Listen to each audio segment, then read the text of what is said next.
ওমর ভাই বিলালের কাছে কাজটা ক্ষমা ঠিক চাই। করি না। আমি সবসময় এরকম বিহেভিয়ার যদি আমি কখনো কারোর সাথে করি, এরকম ব্যবহার, আমি তার কাছে মাপ চেয়ে নিই, কিন্তু আমার মাপ চাওয়ার সিচুয়েশনটা হয় নাই। তো আমি আন্তরিকভাবে সরি বলতেছি তোমার কাছে। দেখো ভাই, আমার প্রত্যেকটা ফলোয়ার বা সাবস্ক্রাইবারে আমি আমার ভাই ভাবি, কিন্তু আসলে কিছু সময় এরকম সিচুয়েশন থাকে না, যেমন তোমার 24 ঘন্টার মধ্যে মাফ চাইবে। এই ভিডিওটা আমার একটা সাবস্ক্রাইবার ফলোয়ার বা আমার একটা ভাইয়ের জন্য, যার সাথে কালকে আমি একটু খারাপ ব্যবহার করছি। গতকালকে আমি ঢাকা থেকে কক্সবাজার আসি ফ্লাইটে। তো আমার ফ্লাইট ছিল 8টায়। আমি আমার বাইক নিয়ে একটু তাড়াহুড়া করে এয়ারপোর্টে যেতেছিলাম, অনেক সময় কম ছিল আর কি। তো ওই টাইমে আমি এয়ারপোর্টে ঢুকার যে ইউটার্নটা থাকে, ওই জায়গায় আমি বাইকটা থামায়া সাজ্জাদের বাইকটা দিয়ে আমি এয়ারপোর্টে যাবো, সাজ্জাদ বাইকটা নিয়ে চলে যাবে।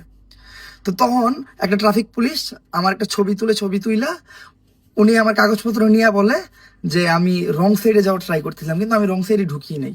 তো যেহেতু আমার কোনো দোষ ছিল না, উনি আমার মামলা দেওয়ার চেষ্টা করতেছিল, তো আমি একটু হাইপার হয়ে যাই। ওনার সাথে আমার একটা তর্কাতর্কি শুরু হয়ে যায় যে আমার দোষ নাই। আমি ওনার বোঝানোর চেষ্টা করতেছিলাম যে ভাই আমার ফ্লাইট, আমার দেরি হয়ে যেতেছে, আমার কি দরকার রং সাইডে যাওয়ার, কারণ রং সাইডে আমার যে লাভ কি, আমার ফ্লাইট, আমি তো এয়ারপোর্টে ঢুকে যাবো। এই জায়গায় আমি নামতেছিলাম, ওনারা আমি বুঝাইতেই পারলাম না। তো ওই টাইমে আমার একটা সাবস্ক্রাইবার বা ফলোয়ার্স আমার দেখে, যে জায়গায় পুলিশের লগে আমার কথাবার্তা হইতেছিল, ওই জায়গায় উনি ক্যামেরাটা অন করে আসে ছবি তুলতে।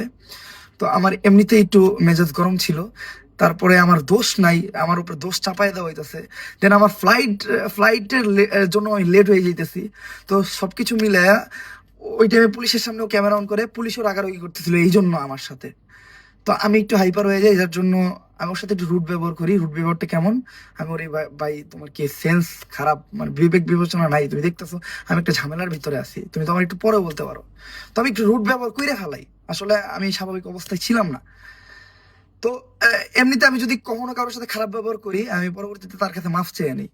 কিন্তু আমার ফ্লাইটটা লেট হয়ে যেতেছিল, মানে এতই তাড়াহুড়ার ভিতরে ছিলাম আমি, তাড়াহুড়া কইরা মানে এয়ারপোর্টের ওই পুলিশের সাথে এট লাস্ট আমার পুলিশ মামলাটা দেয় নাই। উনি একটা সিচুয়েশনে উনি বুঝতে বাধ্য হইলো যে না আমার কোনো দোষ ছিল না, উনি এরকম কোনো প্রুফ করতে পারে নাই। তো তারপরে আমার কাগজপত্র আমার ফিরিয়ে দেয়, কিন্তু অতক্ষণে আমার ওই সাবস্ক্রাইবারটা হয়তো ওইখান থেকে চলে গেছিল, বা ওরা আমি খেয়াল করি না, আমি তাড়াহুড়া এয়ারপোর্টে ঢুকে যাই। বাট আমি রিয়েলাইজ করি যে আমি কাজটা ঠিক করি না। আমি সবসময় এরকম বিহেভিয়ার যদি আমি কখনো কারোর সাথে করি, এরকম ব্যবহার, আমি তার কাছে মাপ চেয়ে নিই, কিন্তু আমার মাপ চাওয়ার সিচুয়েশনটা হয় নাই। তো আমি আন্তরিকভাবে সরি বলতেছি তোমার কাছে। দেখো ভাই, আমার প্রত্যেকটা ফলোয়ার বা সাবস্ক্রাইবারে আমি আমার ভাই ভাবি, কিন্তু আসলে কিছু সময় এরকম সিচুয়েশন থাকে না, যেমন আমরা মসজিদে যাই, মসজিদে যাইয়া যদি মসজিদের ভিতর কেউ ফটো তুলতে চায়, বা আমি একজনের বাসায় গেছি যে জায়গায় কেউ মারা গেছে, এরকম সিচুয়েশন হয়ে ওঠে না, তখন নিজের মন মানসিকতা ভালো থাকে না। তারপরও আমার খারাপ ব্যবহারটা করা উচিত হয় না, এর জন্য আমি আন্তরিকভাবে দুঃখিত। যদি তুমি এই ভিডিওটা দেখে থাকো তো আমার মাফ করে দিও, আমার এই ব্যবহারটা করা একদমই ঠিক হয় নাই। আসলে আমি স্বাভাবিক অবস্থাতেই ছিলাম না, তো আমার তুমি মাফ করে দিও। অ্যান্ড আমি কি বলবো, আসলে আমার কিছু বলার নাই।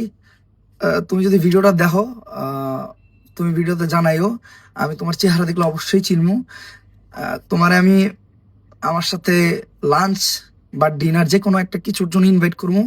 তুমি জাস্ট কমেন্ট করো যে ভাই আমি ওই ব্যক্তিটা ছিলাম, অ্যান্ড তুমি আমার মাফ করে দিও।